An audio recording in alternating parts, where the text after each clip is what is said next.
4 fakta kopi Vietnam yang harum segar.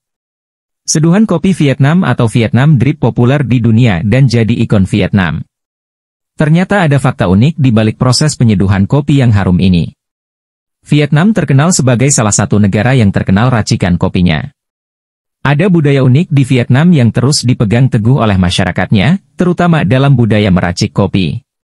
Cara meracik kopi di Vietnam berbeda dengan negara-negara lain. Ada penyaring kopi khusus yang digunakan oleh masyarakat Vietnam untuk menyeduh kopinya. Cara penyeduhan yang unik membuat alat penyaring kopi khas Vietnam ini populer di dunia. Di mana para penikmat kopi harus bersabar menunggu karena air kopi turun tetes demi tetes. Ini 4 fakta kopi Vietnam menurut Sprudge. 1. Sejarah kopi di Vietnam. Menurut catatan sejarahnya, tanaman kopi pertama kali ditemukan di Vietnam pada 1857. Tanaman kopi dibawa oleh misionaris dari Perancis yang berusaha memanfaatkan lahan Vietnam untuk kebutuhan kopinya. Karena saat itu Perancis menjajah Vietnam. Mereka mencoba membuat kebun kopi di kota Ninh Binh dan Quang Binh, Provinsi Tonkin pada 1888. Pada saat itu jenis biji kopi yang ditanam hanya Arabica saja. Setelah mendapatkan berhasil panen, walaupun diawali dengan lahan yang kecil, ternyata hal ini membuat misioner asal Perancis berusaha mengembangkan yang lebih besar.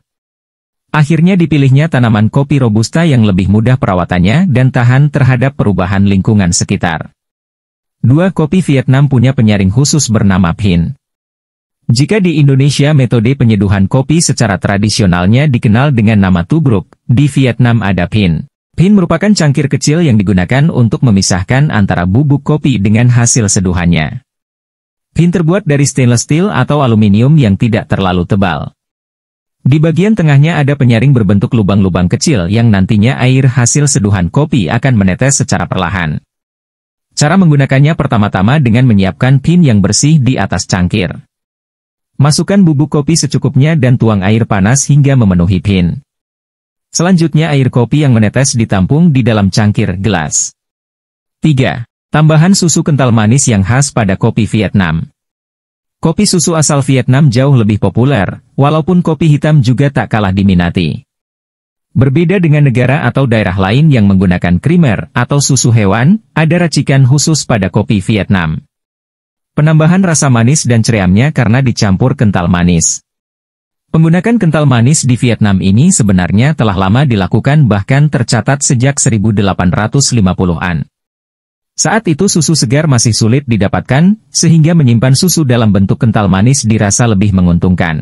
Apalagi jika disimpan di dalam kulkas lebih tahan lama daripada susu segar. Untuk racikan kopi dingin, gelas saji diisi es batu dan kental manis kemudian air kopi yang menetes dan ditampung di cangkir dituangkan ke dalam gelas tersebut. Kemudian diaduk hingga tercampur rata dan dinikmati dingin. 4 jenis kopi yang digunakan di Vietnam. Berawal dari tanaman kopi yang lebih banyak dihasilkan oleh misionaris Perancis yang datang ke Vietnam, saat itu kopi Robusta lebih banyak digunakan. Tetapi seiring berjalannya waktu, para petani kopi Vietnam juga mulai membudidayakan kopi Arabica di sana. Walaupun pada awalnya kopi Robusta banyak diminati untuk diseduh dengan Phin, konon kini banyak penggemar kopi yang lebih mencari seduhan Arabica. Vietnam terkenal dengan salah satu biji kopi Arabicanya yang berkualitas. Terutama kopi-kopi yang tumbuh di Hanoi, Da Nang, hingga Ho Chi Minh. Ciri khas karakteristik kopi yang dihasilkan di Vietnam cenderung lebih beraroma, kuat, dan kaya akan rasanya.